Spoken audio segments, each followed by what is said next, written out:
and welcome to अभ्यास tutorial YouTube channel. हम लोगों ने पिछले क्लास में केमिकल रिएक्शंस के बारे में कुछ इंफॉर्मेशन गेन किया था। हम लोगों ने physical change, chemical change as well as chemical reactions के डेफिनेशंस को देखा था, एज वेल एज उनके एग्जाम्पल्स को अच्छे तरीके से कवर किया था। तो हम लोगों ने लास्ट में केमिकल रिएक्शन कवर किया था। मैंने कहा था the process through which chemical change occurs, एक ऐसा प्रोसेस जिसके थ्रू केमिकल चेंज अकर करता हो वो केमिकल रिएक्शन कहलाता है। तो आज हम लोग डिफरेंट टाइप के केमिकल रिएक्शंस को यहाँ पे स्टडी करेंगे। पहले देखते हैं केमिकल रिएक्शंस होते कैसे हैं और उन केमिकल रिएक्शंस के दौरान किस तरह का चेंज हमको देखने को मिलता है। तो सबसे बेसिक एग्जांपल से मैं आज स्टार्ट कर रहा हूं। यहाँ पे आपको एक बुनसन बर्नर दिखाया गया है। इस बुनसन बर्नर के हेल्प से हम लोग मैग्नीशियम रिबन को, एमजी रिबन मैंने यहाँ पे दिया है, मैग्नीशियम रिबन को बर्न करते हैं।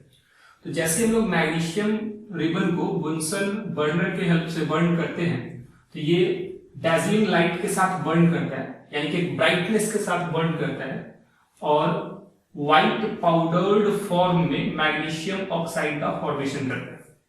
अगर आप इसके केमिकल रिएक्शन को देखें तो मैग्नीशियम रिबन यानी कि उसमें मैग्नीशियम के एटम मौजूद होंगे।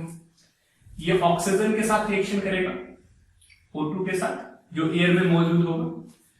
ये ऑक्सीजन हम लोग ऑब्टेन कहां से कर रहे होंगे? एयर से। और ये इसके साथ रिएक्शन करने के बाद फॉर्मेशन करेगा मैग्नीशियम ऑक्साइड का।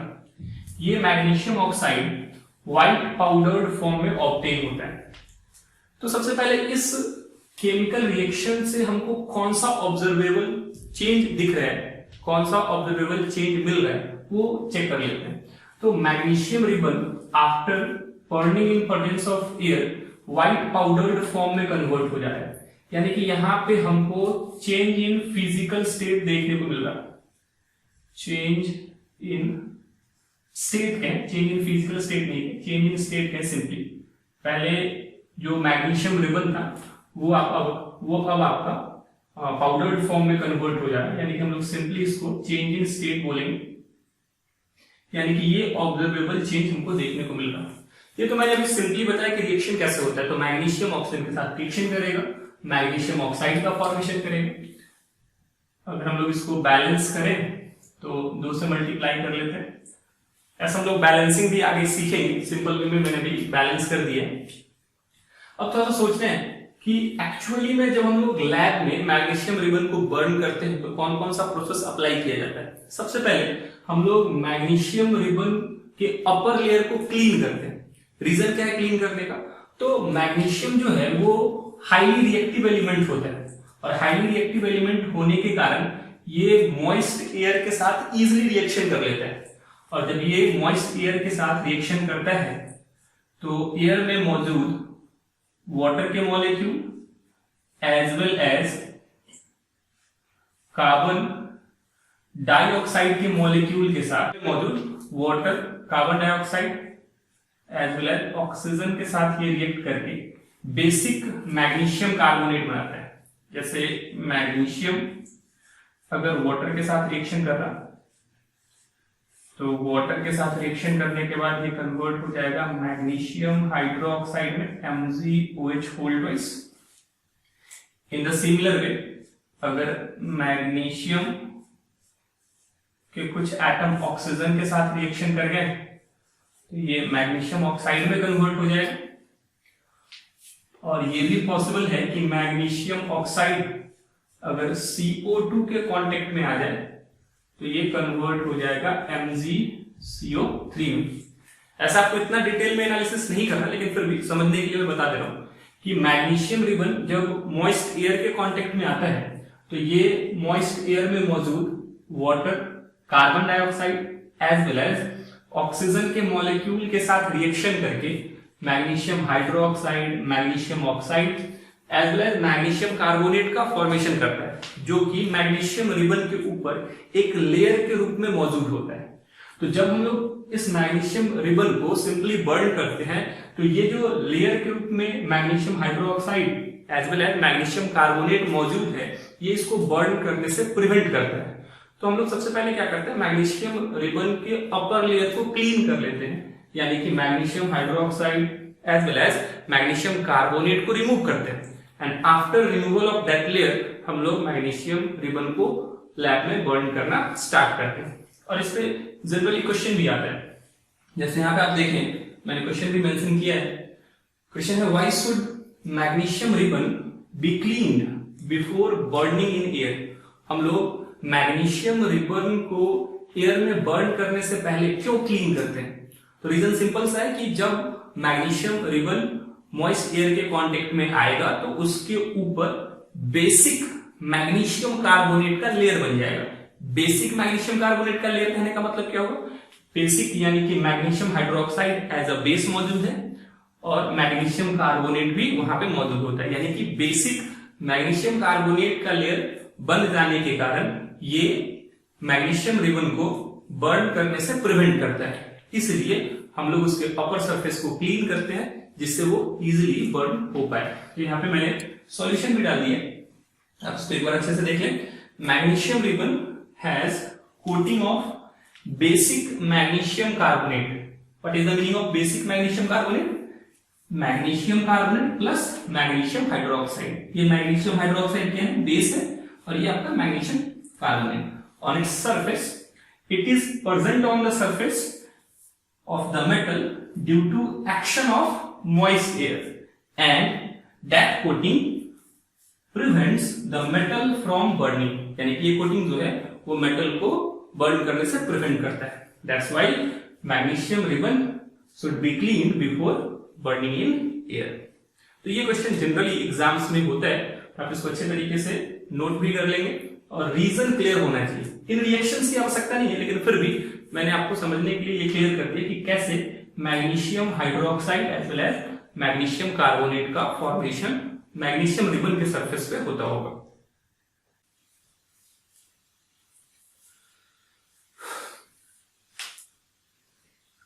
तो हम लोगों ने पिछले एग्जाम्पल में देखा कि मैग्नीशियम रिबन ऑक्सीजन के प्रेजेंस में कैसे बर्न करता है और किस तरीके से स्टेट चेंज होता है, magnesium ribbon white powdered form में कैसे कन्वर्ट होता है, और क्यों हम लोग मैग्नीशियम रिबन के अपर सरफेस को क्लीन करते हैं। अब हम लोग कुछ और एग्जांपल्स कवर करते हैं जिससे हमको ये पता चल पाए कि केमिकल रिएक्शन में किस तरह के चेंजेस और देखने को मिल सकते हैं। तो मैंने यहाँ पे दो कंटेनर लिया है। एक कंटेनर में एक्वस लेड नाइट्रेट का सॉल्यूशन है, पीबी को हम लोग लेड बोलते हैं, तो this is lead nitrate solution. Aqueous कहने का मतलब वाटर में हम लोगों ने लेड नाइट्रेट को डिसॉल्व करके एक सॉल्यूशन बना दिया।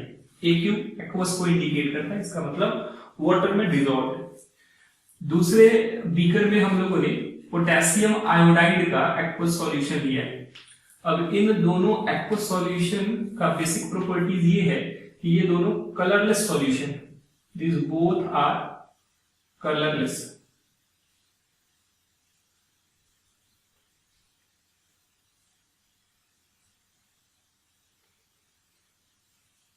दोनों सॉल्यूशन जो है वो कलरलेस सॉल्यूशन। जैसे हम लोग इन दोनों को मिक्स करते हैं तो इन दोनों को मिक्स करने के बाद हमको जो फाइनल सॉल्यूशन मिलता है, इस फाइनल सॉल्यूशन में येलो कलर्ड प्रेसिपिटेट मौजूद होते हैं, यानी कि इस कंटेनर के बॉटम पे धीरे धीरे येलो प्रेसिपिटेट ऑब्टेन होना शुरू हो जाता है। सबसे पहले इसके केमिकल रिएक्शन को देखते हैं कैसे होता होगा ये रिएक्शन। तो लेड नाइट्रेट यानी कि PbNO3 होल ट्वाइस ये पोटेशियम आयोडाइड के साथ रिएक्शन करेगा एंड आफ्टर रिएक्शन ये कन्वर्ट हो जाता है PbI2 that is lead iodide में और प्लस फॉर्मेशन करता है KNO3 का पोटेशियम नाइट्रेट का। अब ये जो लेड आयोडाइड है ये हमको सॉलिड फॉर्म में ऑब्टेन होता है जिसका कलर येलो होता है, यानी कि ये जो लेड आयोडाइड बनेगा ये येलो कलर्ड प्रेसिपिटेट के फॉर्म में बनता है। वेयरएज ये जो KNO3 है ये आपका एक्वस फॉर्म में मिलता है और ये आपका कलरलेस होता है। Potassium nitrate is colourless.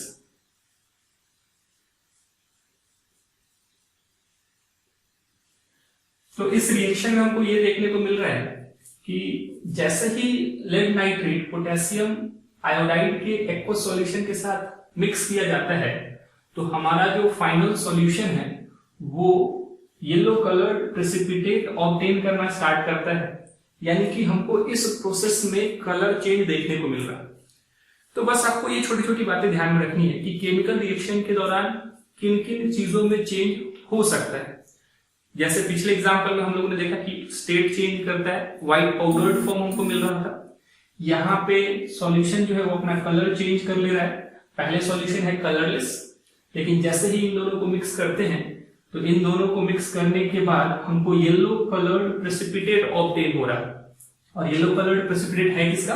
तो PbI2 का, lead iodide is a yellow coloured precipitate. कुछ चीजें आपको याद रखनी है, जैसे अगर कभी भी पूछा जाए कि लेड आयोडाइड का कलर कैसा होता है तो आपको ध्यान रखना है कि ये एक येलो कलर्ड प्रेसिपिटेट है।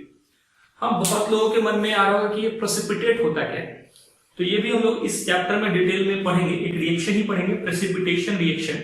लेकिन अभी सिंपल वे में आप ऐसे सोचिए कि अगर किसी केमिकल रिएक्शन के दौरान एक सॉलिड इनसॉल्युबल सब्सटेंस बनता हो, एक सॉलिड इनसॉल्युबल सब्सटेंस का फॉर्मेशन होता हो, then that solid insoluble substance is called precipitate. तो यहाँ पे yellow coloured solid insoluble substance form हो रहा है लेड आयोडाइड के रूप में।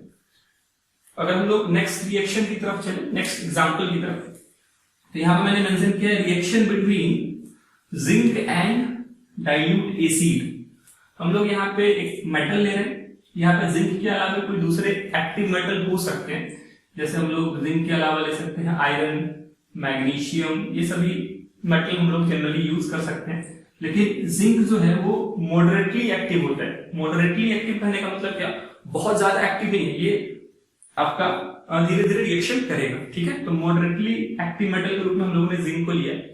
हाईली एक्टिव मेटल क्यों नहीं लेते? Highly active metal vigorously reaction करता है, बहुत ही हाई रेट से रिएक्शन करता है, जिस कारण से वहां पे एक्सप्लोजन होने की टेंडेंसी होती है। तो इसलिए हम लोग highly active metal like sodium, magnesium नहीं ले रहे हैं, ठीक है, जिंक का यूज करें। तो जब हम लोग जिंक को किसी डाइल्यूट एसिड के साथ रिएक्शन कराएं तो डाइल्यूट एसिड के साथ रिएक्शन करने पे ये हाइड्रोजन गैस इवॉल्व करता है। कुछ एग्जांपल्स मैं यहां पे मेंशन कर रहा हूं। जैसे आप मानो कि जिंक का रिएक्शन, जिंक सॉलिड का रिएक्शन हम लोग सल्फ्यूरिक एसिड से कराएं, H2SO4, ये डाइल्यूट फॉर्म में होना चाहिए। डाइल्यूट का मतलब क्या होता है? इसमें सॉल्वेंट ज्यादा, डाइल्यूट H2SO4 यानी कि वाटर इसमें ज्यादा मौजूद है, ठीक है। तो हम लोग डाइल्यूट H2SO4 के साथ जिंक का रिएक्शन कराते हैं एंड आफ्टर दैट रिएक्शन हमको देखने को मिलता है ये कन्वर्ट हो जाता है जिंक सल्फेट में, जो कि सॉल्यूशन फेज में ही रहेगा, और साथ में हाइड्रोजन का फॉर्मेशन होता है जो कि वाटर में हाईली इनसॉल्युबल है। हाइड्रोजन गैस जो है वो वाटर में क्या है? Highly insoluble. तो जैसे ही हाइड्रोजन बनता है तो वाटर में चूंकि ये डिसॉल्व कर नहीं सकता, इस कारण से ये आपका इवॉल्व होना स्टार्ट कर देता है। इवॉल्व होना यानी कि बाहर निकलना स्टार्ट कर देता है। इसी को यहाँ पे मैंने डायग्राम के थ्रू अच्छे से समझाने का कोशिश किया है। हम लोगों ने एक फ्लास्क किया और इस फ्लास्क में जिंक के छोटे छोटे पीसेस को प्लेस कर दिया और इसमें हम लोगों ने डाइल्यूट H2SO4 फिल कर दिया, डाइल्यूट सल्फ्यूरिक एसिड फिल कर दिया।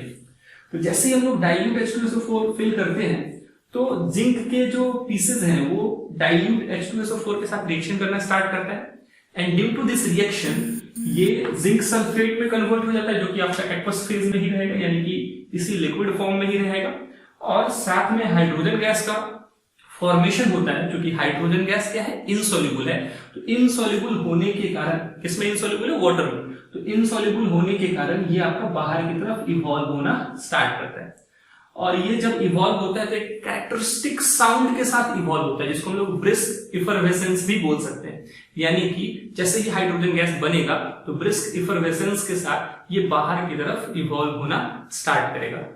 इस गैस को हम लोग टेस्ट करें, यानी कि एक माचिस की तीली जो जल रही हो हम लोग इसके माउथ के पास लेकर के आए तो ये गैस बहुत ही तेजी से कंबशन करना स्टार्ट करता है, बहुत ही तेजी से कंबशन करना स्टार्ट करता है और एक कैरेक्टरिस्टिक साउंड के साथ ये कंबशन करता है, जिसको हम लोग पॉपिंग साउंड भी बोलते हैं। यानी कि ये पॉपिंग साउंड इंडिकेट करता है कि रिलीज होने वाला जो गैस है वो हमारा क्या है, हाइड्रोजन।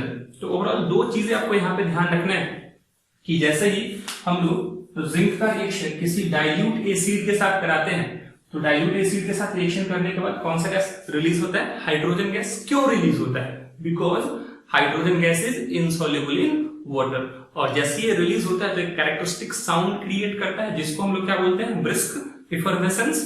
और साथ में अगर हम लोग इसको कंबशन कराएं किसी बर्निंग मैच के थ्रू तो ये एक कैरेक्टरिस्टिक साउंड भी क्रिएट करता है जिसको हम लोग क्या बोलते हैं, पॉपिंग साउंड, जो कि इंडिकेट करता है कि रिलीज होने वाला गैस जो है वो हाइड्रोजन गैस है। साथ ही साथ कुछ और पॉइंट्स भी हम लोग देखेंगे।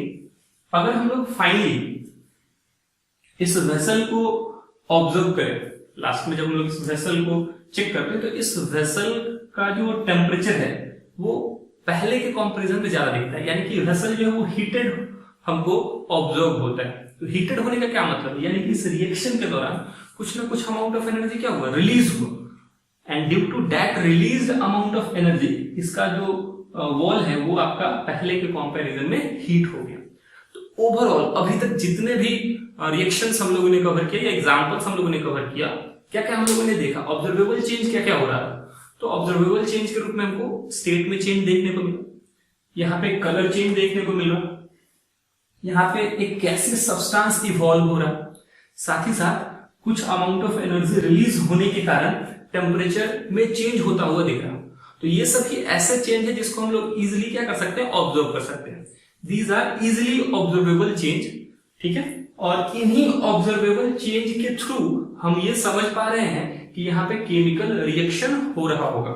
मैंने आपको पहले केमिकल चेंज के बारे में बताया, थोड़ा सा याद करें, रिकैप कर देना।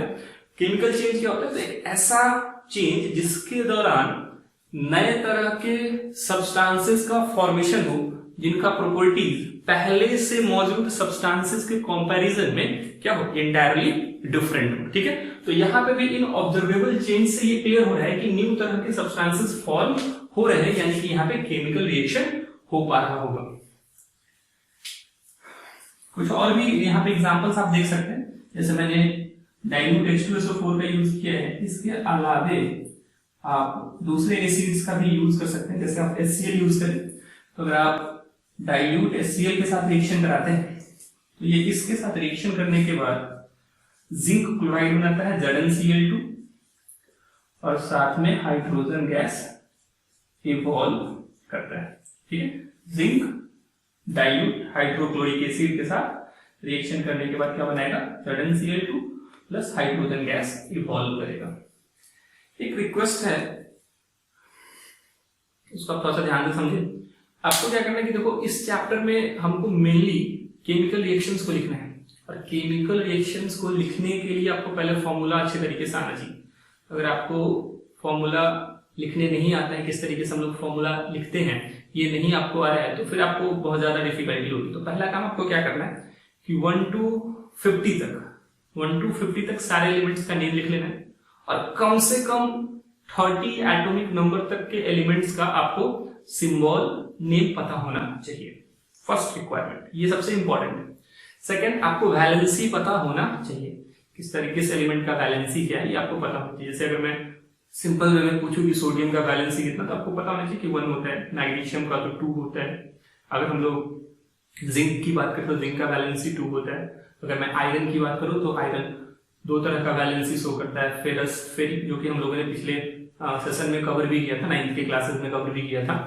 तो इस तरीके से आपको सारे एलिमेंट्स का नेम, सिंबल पता होना चाहिए और जो इंपॉर्टेंट एलिमेंट्स है उनका वैलेंसी आपको पता होना चाहिए। As well as you must know how to write the chemical formula of compounds, कि किसी भी कंपाउंड का अगर फॉर्मेशन हो रहा है, जैसे मैंने कहा कि जिंक क्लोराइड बन रहा है तो उस समय आपको कंफ्यूज नहीं करना है कि जिंक क्लोराइड का फॉर्मूला क्या होगा। आपको पता होना चाहिए कि किस तरीके से हम लोग जिंक क्लोराइड का फॉर्मूला लिखेंगे। ये 3 चीजें इंपॉर्टेंट है। अगर ये 3 चीजें आपको अच्छे तरीके से आती है तो केमिकल रिएक्शन में कहीं भी कोई परेशानी नहीं होगा। तो ये 3 चीजों को आप अच्छे तरीके से कवर करेंगे। पिछले क्लासेस में जो नोट्स वगैरह आपको बनवाया गया था उसको आप जाएं, उल्टे देखें क्या क्या चीजें थी, और उससे ये सभी चीजें एक बार आप कवर कर लें। तो स्टूडेंट्स, अब हम लोग उन सभी एग्जाम्पल्स को कवर करने के बाद केमिकल रिएक्शन के कैरेक्टरिस्टिक को देखते हैं। एक्चुअली में हम लोगों ने पहले ही कैरेक्टरिस्टिक कवर कर लिया। पहले हम लोग क्या देख रहे थे, हम लोग देख रहे थे कि केमिकल रिएक्शन के दौरान किन किन प्रॉपर्टीज में चेंज होता है। अब उन्हीं प्रॉपर्टीज को हम लोग कैरेक्टरिस्टिक के फॉर्म में देखने जा रहे हैं। मैंने यहाँ पे हेडिंग किया है characteristic of a chemical reaction. सबसे पहले समझेंगे व्हाट इज कैरेक्टरिस्टिक, मतलब कैरेक्टरिस्टिक का मीनिंग क्या होता है। तो आप सिंपल में ऐसे कहें कि किसी भी केमिकल रिएक्शन के दौरान होने वाले ऑब्जर्वेबल चेंज ही कैरेक्टरिस्टिक कहलाते हैं। व्हाट आर ऑब्जर्वेबल चेंज, जिसको आप सिंपल तरीके से ऑब्जर्व कर पाओ, अपने नेकेड आई से आप देख पाओ कि अच्छा इस तरह का चेंज हो पा रहा है। जैसे अगर कलर चेंज होगा आप इजीली ऑब्जर्व कर सकते हो। जैसे अगर हीट हो रहा है, टेम्परेचर बढ़ रहा है तो हम लोग फील कर सकते हैं। अगर किसी गैस का इवोल्यूशन हो रहा है तो ये भी आसानी से ऑब्जर्व किया जा सकता है।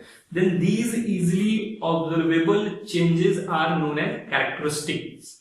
ठीक है, तो यहाँ पे हमको characteristic of chemical reaction cover करना है। तो मैंने सबसे पहले कैरेक्टरिस्टिक को डिफाइन किया है। तो मैंने कहा the easily observable change are called the characteristic of a chemical reaction. किसी भी केमिकल रिएक्शन का कैरेक्टरिस्टिक क्या होता है, वैसा ऑब्जर्वेबल चेंज जो आसानी से पता किया जा सके, आसानी से ऑब्जर्व किया जा सके, वो चेंजेस कैरेक्टरिस्टिक्स कहलाते हैं।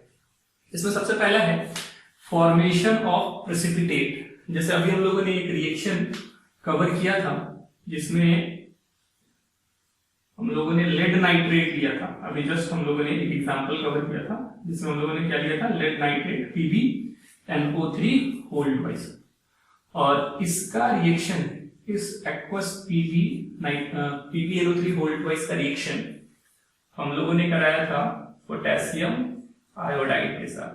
ठीक है, एंड आफ्टर रिएक्शन ये फॉर्म कर रहा था प्लम्बम आयोडाइड PbI2, जो कि कैसा कलर कंटेन कर रहा था, येलो प्रेसिपिटेट के फॉर्म में ऑब्टेन हो रहा था, और साथ में हमको मिल रहा था पोटेशियम नाइट्रेट PnO3।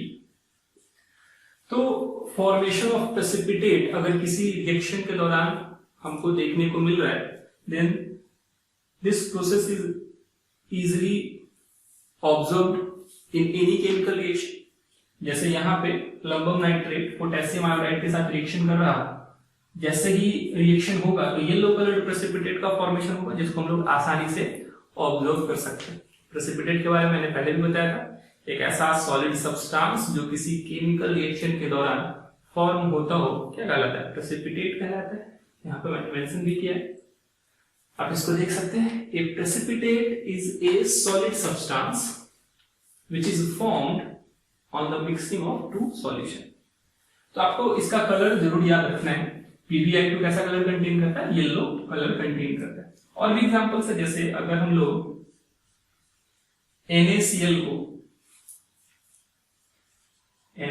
को सिल्वर नाइट्रेट के साथ मिक्स कर दें, AgNO3 के साथ मिक्स कर दें, तो जैसे हम लोग NaCl को AgNO3 के साथ मिक्स करेंगे तो ये आफ्टर मिक्सिंग व्हाइट कलर का प्रेसिपिटेट बनाता है, और व्हाइट कलर के प्रेसिपिटेट के रूप में हमको AgCl ऑब्टेन होता है, सिल्वर क्लोराइड, और साथ में हमको सोडियम नाइट्रेट ऑब्टेन होता है NaNO3। तो यहां पे भी क्लियर हो गया है कि इस रिएक्शन में प्रेसिपिटेट के रूप में क्या बन रहा है, AgCl। तो ओवरऑल अगर किसी भी केमिकल रिएक्शन के दौरान प्रेसिपिटेट का फॉर्मेशन हो रहा हो तो हम लोग आसानी से उस चेंज को ऑब्जर्व कर सकते हैं, और वो हमारा कैरेक्टरिस्टिक ऑफ केमिकल रिएक्शन कहलाएगा। नेक्स्ट है हमारे पास इवोल्यूशन ऑफ गैस। हम लोगों ने जस्ट देखा भी था कि केमिकल रिएक्शंस के दौरान क्या होता है, गैसियस सब्सटेंसेस का फॉर्मेशन होता है।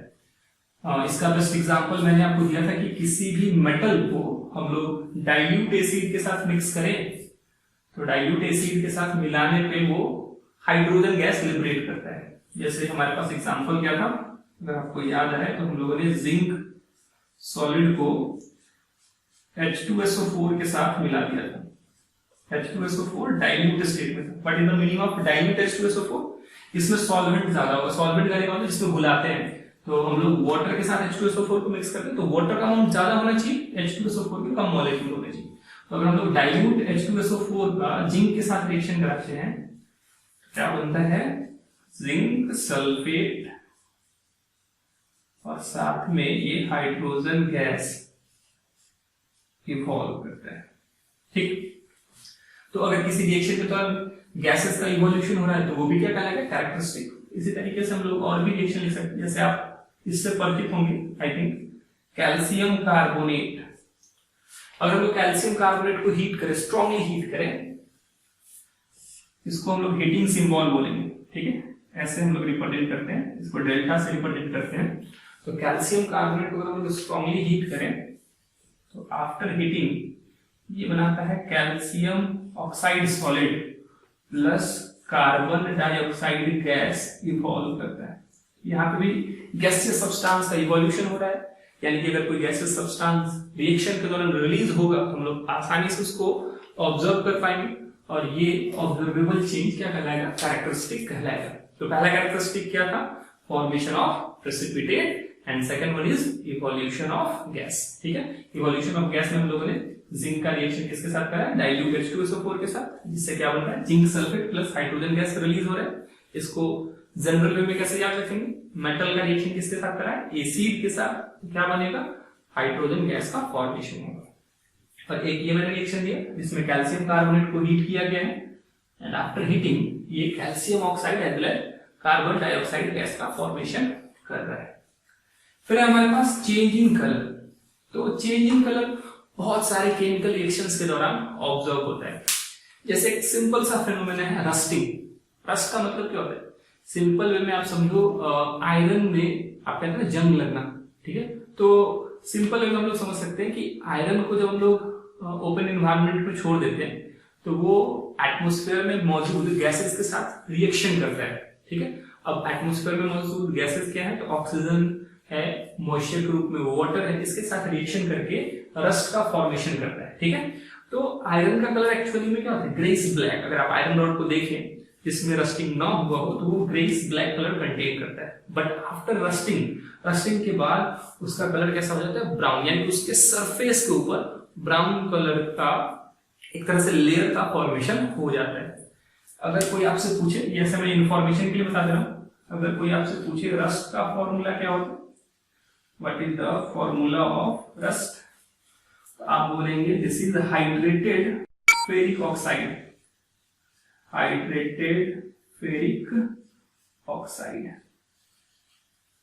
हाइड्रेटेड फेरिक ऑक्साइड को ही हम लोग बोलते हैं रस्ट, जिसका फॉर्मूला Fe2O3.XH2O होता है।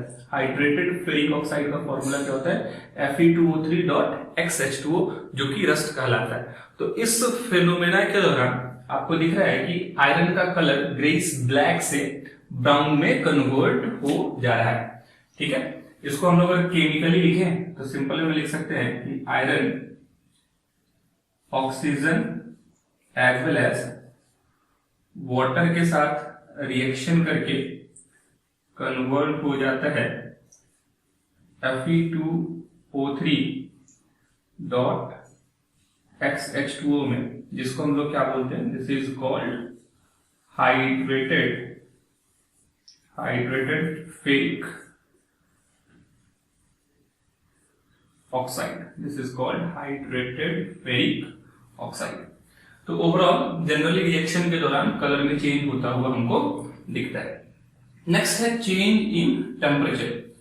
चेंज इन टेम्परेचर क्यों हमको ऑब्जर्व होगा, तो किसी भी रिएक्शन के दौरान अगर रिएक्शन वेसल हीटेड हो जाए या पहले के कंपैरिजन में कूल्ड आपको महसूस हो या फील हो, तो उस तरह के केस में हम कहते हैं कि केमिकल रिएक्शन के दौरान जनरली टेम्परेचर का चेंज अकर हुआ होगा। हमारे पास मेनली दो तरह के रिएक्शन होते हैं। First is exothermic reaction and the second one is endothermic reaction. Change in temperature को क्लियर करने के लिए पहले रिएक्शन के टाइप को आपको अच्छे तरीके से क्लियर करना होगा। जैसे एक्सोथर्मिक रिएक्शन की बात करें तो आप ऐसे सोचो कि एक ऐसा रिएक्शन जिसके दौरान बहुत ही high amount of energy release होता हो in terms of light, in terms of heat, तो वो रिएक्शन हमारा एक्सोथर्मिक रिएक्शन कहलाएगा। सिंपल वे में आप कह सकते हैं a chemical reaction that releases energy in terms of heat, that releases energy in terms of heat और light is called exothermic reaction. जैसे हम लोग मैग्नीशियम रिबन को बर्न करते हैं, तो मैग्नीशियम रिबन को जैसे हम लोग बर्न करते हैं तो वो डेजलिंग लाइट के साथ बर्न करना स्टार्ट करता है, ठीक है, कैरेक्टरिस्टिक कलर के साथ, स्पार्कल के साथ वो बर्न करता है और साथ ही साथ high amount of energy light के फॉर्म में वो क्या करता है, रिलीज करता है। तो बर्निंग ऑफ मैग्नीशियम हमारे लिए क्या हो जाएगा, एक्सोथर्मिक रिएक्शन होगा। जैसे हम लोगों ने जस्ट अभी कवर किया था कि एक कंटेनर में हम लोगों ने जिंक के ग्रैनुअल्स लिए थे और उसमें डाइल्यूट एसिड पुट कर दिया था। तो डाइल्यूट एसिड पुट करने के बाद जैसे H2SO4 पुट करने के बाद वो कन्वर्ट हो गया था ZnSO4 में और साथ ही साथ हाइड्रोजन गैस लिबरेट कर रहा था। तो हाइड्रोजन गैस के लिबरेशन के बाद अगर आप उस वेसल को ऑब्जर्व करते तो वेसल पहले के कंपैरिजन में ज्यादा हीटेड आपको फील होता। ऐसा क्यों हो रहा है? ऐसा इसलिए हो रहा है कि उस रिएक्शन के दौरान कुछ ना कुछ अमाउंट ऑफ एनर्जी रिलीज हुआ होगा जो कि वेसल ऑब्जर्व कर रहा है, ठीक है, और इस कारण से उसका जो टेम्परेचर है वो पहले के कंपैरिजन में बढ़ गया होगा, ठीक है। तो हम बोलेंगे कि कोई भी chemical reaction generally change in temperature के थ्रू एनालाइज किया जा सकता है और ये इसका मेन इंपॉर्टेंट कैरेक्टरिस्टिक होता है।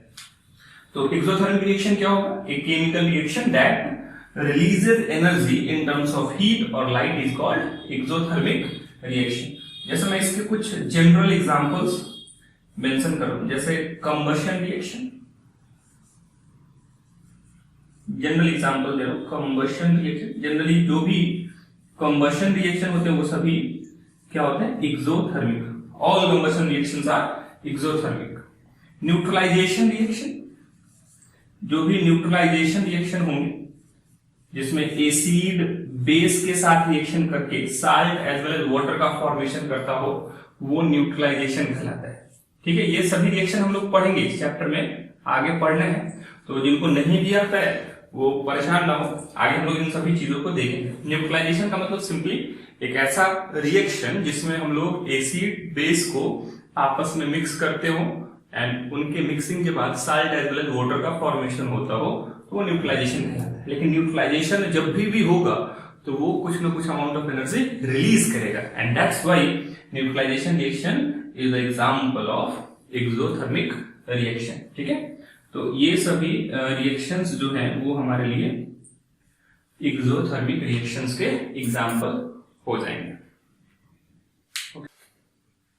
तो उसी सेम तरीके से हमारे पास एक्सोथर्मिक रिएक्शन के बाद एंडोथर्मिक रिएक्शन होता है।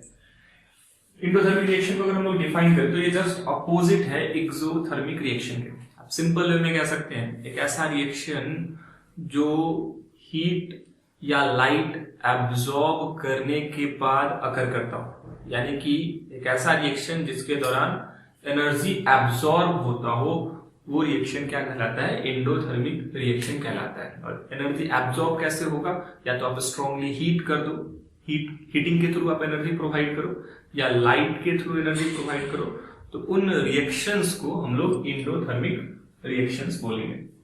सिंपल वे में आप कह सकते हैं a chemical reaction in which energy is absorbed in terms of heat और light is called endothermic reaction. एक ऐसा रिएक्शन जिसमें एनर्जी एब्जॉर्ब होता हो हीट के टर्म में या लाइट के टर्म में, वो हमारा एंडोथर्मिक रिएक्शन कहलाता है, ठीक है। इसमें आप example decomposition of calcium carbonate का ले सकते हो। CaCO3 को अगर हम लोग डिकम्पोज करें तो ये calcium oxide solid plus CO2 gas का फॉर्मेशन करता है। यानी कि सिंपल वे में आप कह सकते हैं ऑल डिकम्पोजिशन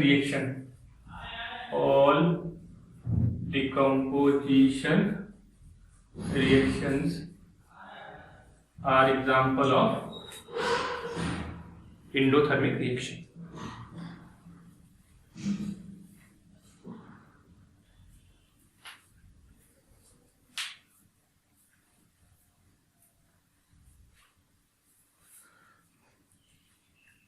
यानी कि आप सिंपल वे में कह सकते हैं all decomposition reactions are example of endothermic reaction.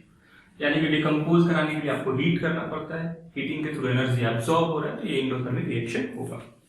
इसके अलावा भी कुछ और रिएक्शंस हैं जो एंडोथर्मिक रिएक्शन के एग्जाम्पल होते हैं, जैसे बेरियम हाइड्रोक्साइड का रिएक्शन एल्यूमिनियम क्लोराइड के साथ कराया जाए, BaOH होल ट्वाइस का रिएक्शन AlCl3 के साथ कराया है। तो ये रिएक्शन के बाद कन्वर्ट हो जाता है BaCl2 plus AlOH whole twice में एल्यूमिनियम हाइड्रोक्साइड, और ये है आपका बेरियम क्लोराइड। तो ओवरऑल ये जो प्रोसेस है ये भी एक एंडोथर्मिक प्रोसेस है, यानी कि इस रिएक्शन को भी अकर कराने के लिए हमको रिएक्शन वेसल को हीट करना पड़ता है। आफ्टर हीटिंग ये आपका रिएक्शन प्रोसीड करता है, यानी कि these reactions are endothermic reaction. Next जो कैरेक्टरिस्टिक है वो है change in state. Change in state के बारे में मैंने आपको शुरू में भी बताया था कि जब भी कोई केमिकल रिएक्शन होता है तो जनरली ये देखने को मिलता है कि उसके दौरान सब्सटेंसेस का यानी कि रिएक्टेंट्स का फिजिकल स्टेट क्या होता है, चेंज करता है। ठीक है, तो सिंपल वे में कह सकते हैं change in state takes place during some chemical reaction. जैसे मैंने यहाँ पे दिखाया कि कैल्शियम कार्बोनेट यहाँ पे सॉलिड स्टेट में जैसे ही हीट करते हैं तो हमको मिलता है calcium oxide in solid state but CO2 in gas state. तो यहाँ पे ये जो CO2 है इसका फिजिकल स्टेट पहले मौजूद फिजिकल स्टेट के कंपैरिजन में क्या हो गया, चेंज कर गया। जैसे मैग्नीशियम सॉलिड का ऑक्सीजन के साथ रिएक्शन कराएं तो ये मैग्नीशियम ऑक्साइड बनाएगा।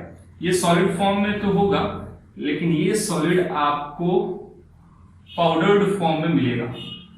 तो ओवरऑल ये क्लियर कर रहा है कि यहाँ पे भी स्टेट चेंज हो रहा है। अब स्टेट हमेशा फिजिकल स्टेट से रिलेट ना करे, यानी कि जिस टाइप का सब्सटेंस पहले था उससे डिफरेंट टाइप का सब्सटेंस मिले तो वो भी चेंज इन स्टेट में कंसिडर किया जाएगा।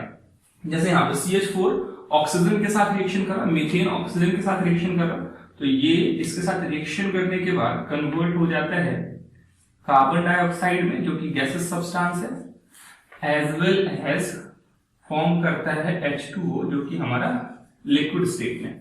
तो ओवरऑल आपको दिख रहा है कि पहले हमारे पास दोनों जो रिएक्टेंट थे वो गैसेस स्टेट में थे एंड आफ्टर रिएक्शन हमको एक गैसेस स्टेट और एक लिक्विड स्टेट में प्रोडक्ट मिल रहा है।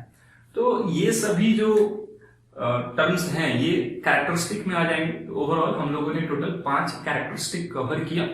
ठीक है, 5 कैरेक्टरिस्टिक इंपॉर्टेंट है। कैरेक्टरिस्टिक होते क्या है, तो ऐसे प्रॉपर्टीज जो आसानी से, ऐसे चेंज जो आसानी से ऑब्जर्व किए जा सके वो हमारे लिए कैरेक्टरिस्टिक ऑफ केमिकल रिएक्शन कहलाते हैं। After characteristic of chemical reaction हम लोग स्टार्ट करते हैं कि केमिकल इक्वेशन होता क्या है, केमिकल इक्वेशन को कैसे रिप्रेजेंट किया जाता है, कैसे लिखा जाता है, कितने तरीकों से हम लोग किसी केमिकल रिएक्शन को लिख सकते हैं, इन सभी चीजों को हम लोग देखते हैं। तो सबसे पहले देखते हैं कि what is a chemical equation. What is a chemical equation? तो सिंपल में आप ऐसा कहें कि एक ऐसा इक्वेशन जो दो सब्सटेंसेस को आपस में लिंक करता हो। कौन से दो सब्सटेंस? तो जो आपने रिएक्शन के लिए पहले यूज किया था एंड आफ्टर रिएक्शन जो नया सब्सटेंस बन रहा हो, इन दोनों को जो इक्वेशन लिंक करता है वो हमारा केमिकल इक्वेशन कहलाता है। यहां पे लिखा है मैंने, a chemical equation links the substance which reacts and new substance which are formed. एक ऐसा इक्वेशन जो आपस में रिएक्ट करने वाले substance as well as new formed substances को आपस में लिंक करता हो, वो हमारे लिए क्या कहलाएगा? केमिकल इक्वेशन कहलाएगा। जैसे एक छोटा सा एग्जांपल आप ले लें हम लोग अगर HCl का रिएक्शन, हाइड्रोक्लोरिक एसिड का रिएक्शन NaOH के साथ कराएं, तो हाइड्रोक्लोरिक एसिड का रिएक्शन जब हम लोग NaOH के साथ कराते हैं तो आफ्टर रिएक्शन हमको NaCl बनता हुआ दिखता है as well as water form होता हुआ दिखता है। तो जो न्यू सब्सटेंसेस फॉर्म हुआ ये क्या कहलाएगा? These formed new substances are called product. और जो पहले से मौजूद सब्सटेंसेस था उसको हम लोग क्या बोलते हैं? रिएक्टेंट। यानी कि एक ऐसा इक्वेशन जो रिएक्टेंट प्रोडक्ट को आपस में लिंक करता हो, कनेक्ट करता हो, क्या कहलाएगा? केमिकल इक्वेशन कहलाएगा। ठीक है, ये हमारे लिए जो एरो है ये रिएक्टेंट प्रोडक्ट को सेपरेट करने का काम करता है। यानी कि एरो के राइट हैंड साइड हमेशा प्रोडक्ट होगा एंड एरो के लेफ्ट हैंड साइड हमेशा रिएक्टेंट होगा। तो केमिकल इक्वेशन मेरे ख्याल से क्लियर हो गया होगा। अब हम लोग बढ़ते हैं कि केमिकल इक्वेशन को कैसे रिप्रेजेंट कर सकते हैं। जैसे मैंने एक तरीके से यहाँ पर रिप्रेजेंट कर दिया, लेकिन फिर डिटेल में हम लोग कवर करते हैं कि how many ways of representing a chemical reaction. तो टोटल दो तरीके से हम लोग केमिकल रिएक्शन को रिप्रेजेंट करते हैं। पहला इन टर्म्स ऑफ वर्ड, जिसको हम लोग वर्ड इक्वेशन भी बोलते हैं, and the second is in terms of symbol and फॉर्मूले, जिसको हम लोग सिंबल इक्वेशन भी कहते हैं। तो वर्ड इक्वेशन क्या होता है पहले ये कवर करते हैं। वर्ड इक्वेशन, नेम खुद कुछ सजेस्ट कर रहा है। वर्ड इक्वेशन यानी कि एक ऐसा इक्वेशन जो डिफरेंट सब्सटेंसेस को सिंपली उसके नेम से रिप्रेजेंट करके लिखा जाए, वो हमारा वर्ड इक्वेशन कहलाएगा। यानी कि हम लोग जैसे एक रिएक्शन ले, मान लो मैंने रिएक्शन कराया है जिंक का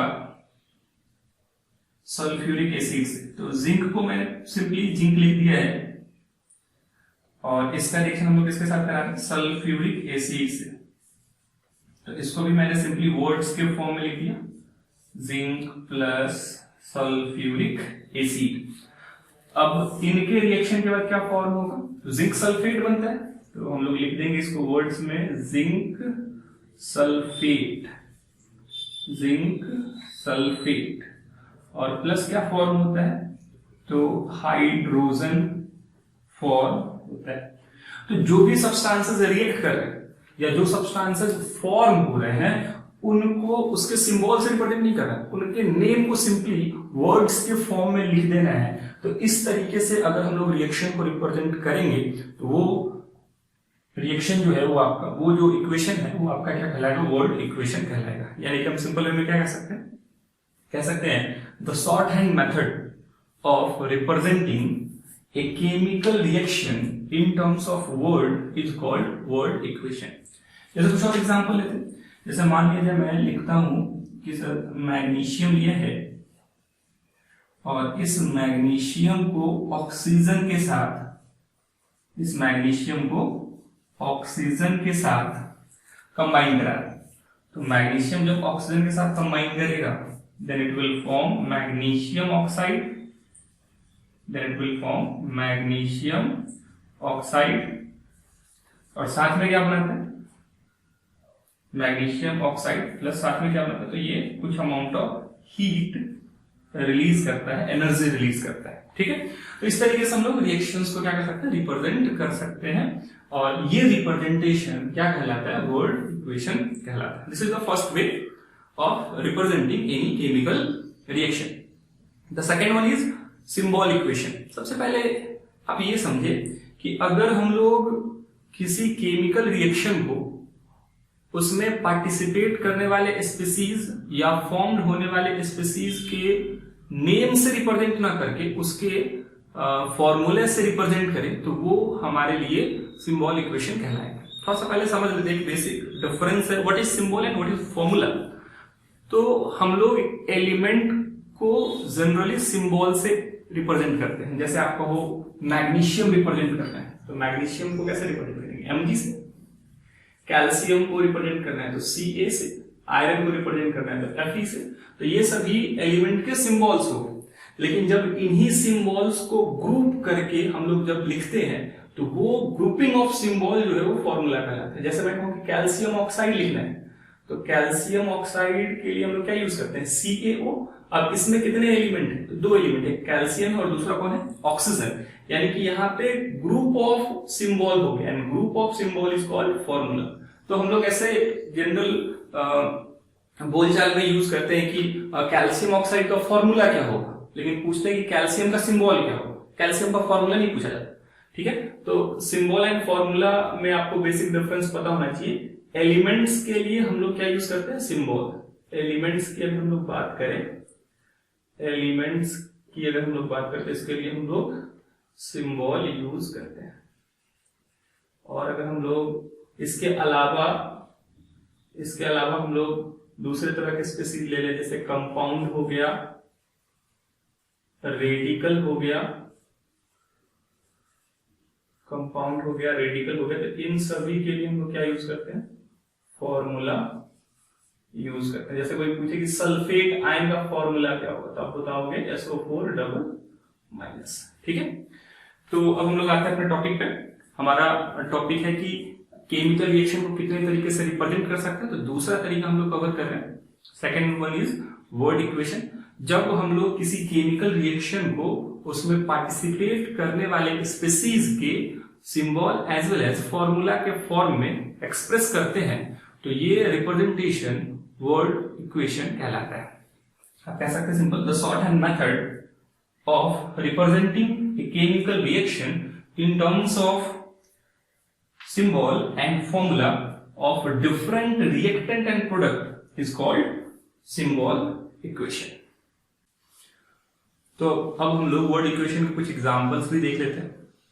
जैसे जिंक का रिएक्शन HCl के साथ कराया गया, तो यहाँ पे जिंक को हम लोगों ने उसके सिंबल Zn से रिप्रेजेंट किया है और हाइड्रोक्लोरिक एसिड को उसके सिंबल उसके फॉर्मूला HCl से रिप्रेजेंट किया। जैसे ये रिएक्शन करेगा, ये बनाएगा जिंक क्लोराइड, तो जिंक क्लोराइड को उसके फॉर्मूले के फॉर्म में लिखेंगे ZnCl2 और साथ में ये हाइड्रोजन गैस रिलीज करेगा। तो सिंपल है, जब आप किसी भी रिएक्शन को उसमें पार्टिसिपेट करने वाले स्पीसीज के formula as well as symbol के फॉर्म में रिप्रेजेंट करें, तो वो हमारे लिए क्या कहलाता है, तो सिंबल इक्वेशन कहलाता है। जैसे आप PCl5 को हीट करो तो आफ्टर हीटिंग ये टूट जाता है, डिकम्पोज कर जाता है, PCl3 as well as Cl2 gas में टूट जाता है। ठीक है, तो यहाँ पे भी हम लोगों ने सारे स्पीसीज को उसके symbol as well as formula के रूप में रिप्रेजेंट किया, तो ये हमारा क्या कहलाएगा, वर्ड इक्वेशन कहलाएगा। These two are example of ये हमारा क्या कहलाएगा, ये हमारा कहलाएगा symbol equation. That is these two are example of symbol equation. Symbol equation इसको हम लोग बोलेंगे। अब हम लोग आते हैं केमिकल इक्वेशन कितने टाइप के हो सकते हैं। तो केमिकल इक्वेशन जो हमारे पास 2 तरह के हो सकते हैं। पहला balanced chemical equation and second one is unbalanced chemical equation. Balanced chemical equation को अगर हम लोग डिस्कस करें तो पहले द वर्ड बैलेंस का मीनिंग क्लियर करते हैं। जैसे आप किसी शॉप पे जाते हो, तो शॉप पे जाते हो और आपको कोई सब्सटेंस या कोई कुछ भी बाई करना हो, तो आप क्या करते हो कि जैसे 1 kg आप पोटैटो बाई कर रहे हो, तो आप बैलेंस पे 1 kg पोटैटो रखते हो। ठीक है, और जैसे ही दोनों साइड बैलेंस एकदम सेम पोजीशन पे आता है, तब आप कहते हो कि जो पोटैटो है उसका वेट 1 kg के इक्विवेलेंट हुआ है। तो आप सिंपल वे में ऐसे समझो कि अगर किसी केमिकल रिएक्शन में पार्टिसिपेट करने वाले एटम्स रिएक्शन के दोनों side, that is reactant as well as product side, क्या हो, सेम नंबर में मौजूद हो, तो उस तरह का जो केमिकल रिएक्शन होगा वो बैलेंस्ड केमिकल रिएक्शन कहलाएगा। मैं फिर से रिपीट कर रहा हूं, एक ऐसा केमिकल रिएक्शन जिसमें किसी भी एलिमेंट के पार्टिसिपेट करने वाले atoms reactant as well as product side equal number में मौजूद हो, तो वो हमारा बैलेंस्ड केमिकल इक्वेशन कहलाता है। यानी कि सिंपल वे में आप कह सकते हैं such an equation in which the number of atoms of each element, such an equation in which the number of atoms of each element on the two sides of equation, two sides कहने का मतलब reactant as well as product side, on the two sides of equation are equal is called balanced chemical equation. तो हम लोग कुछ example से balanced chemical reactions को अच्छे तरीके से क्लियर करते हैं। जैसे KClO3 लिया मैंने, KClO3 that is potassium chloride, और पोटेशियम क्लोराइड को हीट करना, तो पोटेशियम क्लोराइड को हीट करने से हमको क्या मिलता है, KCl पोटेशियम क्लोराइड, साथ ही साथ ऑक्सीजन गैस मिलता है। आपसे रिक्वेस्ट है कि जो भी नए तरह के कंपाउंड्स हैं जिनका नेम आप नहीं जानते हो, जिनका फॉर्मूला आपको याद नहीं है, उसको आप कहीं साइड में जरूर नोट करते चले, क्योंकि इस चैप्टर में या आगे के भी चैप्टर्स में नए नए कंपाउंड्स आने जा रहे हैं और उन कंपाउंड्स का formula as well as name आपको पता होना चाहिए। ठीक है, तो रिक्वेस्ट है आपसे कि आप इन सभी को किसी मतलब साइड में आप अच्छे से नोट करेंगे और उसको याद जरूर करेंगे। ठीक है, तो पोटेशियम क्लोराइड KClO3 होता है, मैं यहाँ पे मेंशन कर दे रहा हूँ, जहां तक पॉसिबल हो पाएगा मैं नए कंपाउंड्स जो भी आते रहेंगे मैं उनको मेंशन कर दूंगा, उसका नेम मैं यहाँ पे लिख दिया करूंगा। This is potassium chloride. तो पोटेशियम क्लोराइड को हीट करने से क्या बनता है, potassium chloride plus oxygen gas का फॉर्मेशन होता है।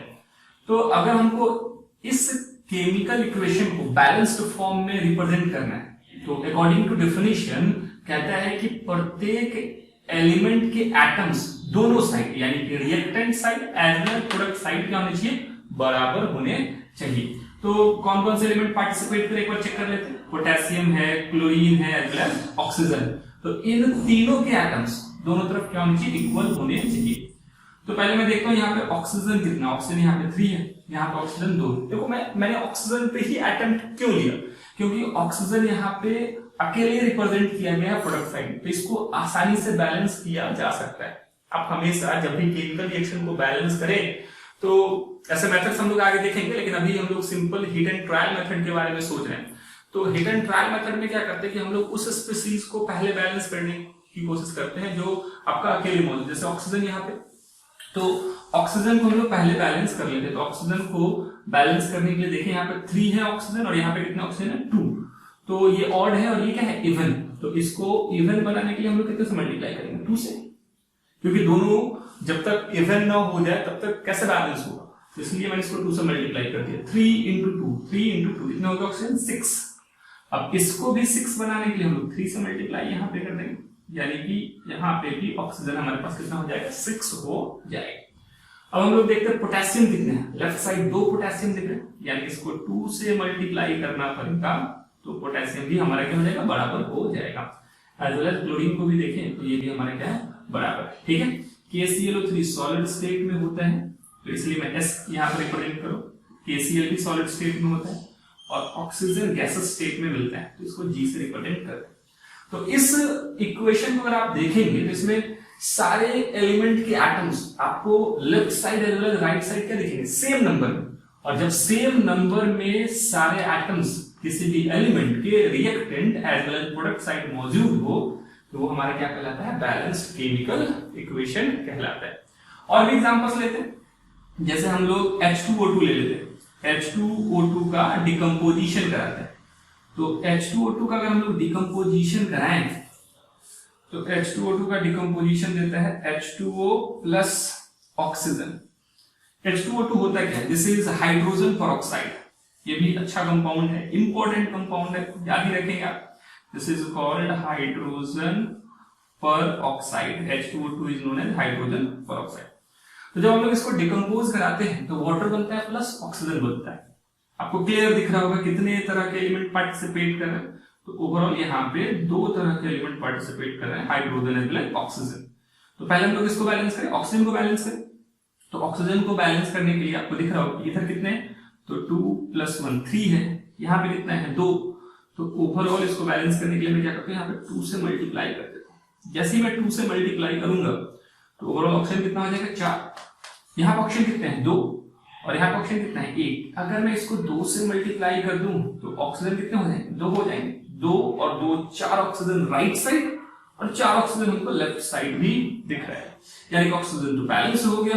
अब हाइड्रोजन की बारी, हाइड्रोजन को देखिए तो 2 into 2 4, 2 into 2 4 ऑलरेडी बैलेंस, ठीक है, यानी कि ये हमारा रिएक्शन जो है वो बैलेंस केमिकल इक्वेशन कहलाएगा। H2O2 जो है वो नेचर में लिक्विड स्टेट में होता है, वाटर तो आप जानते ही है लिक्विड स्टेट में होता है, ऑक्सीजन किस स्टेट में होते हैं बाबू गैसियस स्टेट में, ठीक है। तो ये दोनों रिएक्शंस हमारे लिए क्या होगा बैलेंस केमिकल रिएक्शन। देखिए बैलेंसिंग आप प्रैक्टिस से और ज्यादा अच्छा कर पाएंगे। अभी सिंपल वे में देखिए कि कैसे बैलेंस केमिकल इक्वेशन हम लोग रिप्रेजेंट करते हैं, किस तरीके से बैलेंस किया जा सकता है। फिर हम लोग आगे डिफरेंट टाइप के इक्वेशंस देखेंगे, बैलेंसिंग पे बहुत सारे क्वेश्चंस करेंगे, तो वो आपका स्ट्रॉन्ग होता जाएगा, ठीक है। जैसे मैं एक और एग्जांपल आपके लिए रखता हूँ, PCl5। PCl5 का डिकम्पोजिशन कराएं तो ये बनाता है PCl3 प्लस Cl2 गैस। देखें कि यहाँ पे ये सभी जो रिएक्टेंट प्रोडक्ट है वो गैस स्टेट में, इसलिए मैंने सबके लिए G का यूज किया है। तो PCl5 को डिकम्पोज कराने से PCl3 as well as Cl2 बनता है। यहाँ पे फास्फोरस लेफ्ट साइड 1 है, राइट साइड भी 1 दिख रहा है। क्लोरीन कितने हैं लेफ्ट साइड 5, राइट साइड भी कितने दिख रहे हैं 5, यानी कि ऑलरेडी क्लोरीन के एटम्स दोनों तरफ क्या है बराबर, यानी कि इसमें कुछ करने की जरूरत ही नहीं, ये रिएक्शन ऑलरेडी क्या है बैलेंस्ड है। तो हो सकता है कुछ रिएक्शंस पहले से ही बैलेंस्ड हो, कुछ रिएक्शंस को बैलेंस करने की जरूरत हो। और बैलेंसिंग का सिंपल सा फंडा क्या है कि जितने भी एलिमेंट पार्टिसिपेट कर रहे हैं उनका नंबर, मतलब उनके एटम्स का नंबर लेफ्ट साइड यानी कि reactant side as well as product side बराबर होना चाहिए, ठीक है। जैसे एक और एग्जांपल मैं यहाँ पे कर दे रहा हूं। मान लो हमारे पास मीथेन है और मीथेन का हम लोग ऑक्सीजन के साथ रिएक्शन कराते हैं, and after reaction with oxygen ये बनाता है CO2 कार्बन डाइऑक्साइड और साथ में वाटर का फॉर्मेशन कर रहा है, ठीक। तो अगर हम लोग चेक करें तो यहाँ पे हाइड्रोजन के एटम लेफ्ट साइड कितने दिखते हैं 4, ऑक्सीजन के एटम सॉरी हाइड्रोजन के एटम लेफ्ट साइड कितने 4, और इधर भी हाइड्रोजन के एटम आपको दिख रहे होंगे, तो यहाँ पे 2 है। तो एक और एग्जांपल से मैं इसको और आगे बढ़ाता हूं। जैसे मीथेन और ऑक्सीजन का रिएक्शन करा रहा है, मीथेन ऑक्सीजन आपस में रिएक्शन करके क्या बना रहा है CO2 as well as H2। तो यहाँ पे हाइड्रोजन के 4 एटम दिख रहे हैं लेफ्ट साइड, राइट साइड कितने दिख रहे हैं 2 एटम। तो इसको बैलेंस करने के लिए मैं क्या करता हूँ 2 से मल्टीप्लाई कर दूं। जैसे ही 2 से मल्टीप्लाई करूंगा हाइड्रोजन 4 हो जाएंगे राइट साइड भी as well as left side, तो हाइड्रोजन तो बैलेंस हो गया। अगर मैं कार्बन को देखूं तो कार्बन ऑलरेडी बैलेंस है, तो कार्बन में कुछ करने की आवश्यकता नहीं। ऑक्सीजन यहाँ पे देखें तो 2 + 2 कितने हो गए 4, यानी कि इसको बैलेंस करने के लिए 2 से मल्टीप्लाई करना पड़ेगा, ठीक है। यानी कि ये हमारा अब रिएक्शन क्या हो गया बैलेंस्ड हो गया। चेक कर लेते हैं, कार्बन 1 राइट साइड भी 1 ही है, हाइड्रोजन 4 राइट साइड भी 4 है, ऑक्सीजन 2 × 2 4, ऑक्सीजन 2 + 2 4। तो ये हमारा बैलेंस्ड केमिकल इक्वेशन। अब सबसे इंपॉर्टेंट टर्म जो हम लोग गलती करते हैं वो क्लियर कर लेते। बैलेंसिंग के दौरान हमको हमेशा ये ध्यान रखना है कि किसी भी सब्सटेंस का चाहे वो रिएक्टेंट में मौजूद हो या प्रोडक्ट पे मौजूद हो, हम लोग सिर्फ कोफिशिएंट बदल सकते हैं। What is coefficient? कोफिशिएंट कहने का मतलब इसका गुणक। जैसे O2 का गुणक कितना है 3, KCl का गुणक कितना है 2, KClO3 का गुणक यहाँ पे कितना दिख रहा है 2। इसको चेंज किया जा सकता है। We are free to change the coefficients of reactant as well as product, but हम लोग कभी भी मॉलिक्यूलर फॉर्मूला को चेंज नहीं कर सकते। अगर मॉलिक्यूलर फॉर्मूला को ही चेंज करेंगे तो सब्सटेंस ही बदल जाएगा, ठीक है। यानी कि वो रिएक्शन फिर क्या हो जाएगा इनवैलिड हो जाएगा। जैसे यहाँ पे KCl है तो ऐसा नहीं कि सर इसके फॉर्मूले को हम लोग चेंज कर दे, KClO3 को चेंज नहीं कर सकते। जब भी चेंज लाएंगे तो कोफिशिएंट में ही चेंज लाएंगे। एकदम क्लियर रहना है कि जब भी आप किसी केमिकल रिएक्शन को बैलेंस करते हैं तो आपके पास सिंपली उसके कोफिशिएंट्स को चेंज करने का इंडिपेंडेंस है, and by changing the coefficients of reactant as well as product we can balance any chemical reaction. और ये जो बैलेंसिंग का मेथड है वो हिट एंड ट्रायल मेथड कहलाएगा, ठीक है। सिंपली हम लोग left side as well as right side atoms के नंबर को ऑब्जर्व कर रहे हैं एंड अकॉर्डिंग टू रिक्वायरमेंट हम लोग कोफिशिएंट चेंज कर रहे हैं। और ये जो मेथड है ये बाय प्रैक्टिस और ज्यादा स्ट्रॉन्ग किया जा सकता है, तो इस पर हम लोग बहुत सारे क्वेश्चंस देखेंगे। ठीक है, तो मेरे ख्याल से ये आपको बैलेंस्ड केमिकल इक्वेशन अच्छे तरीके से समझ में आया होगा।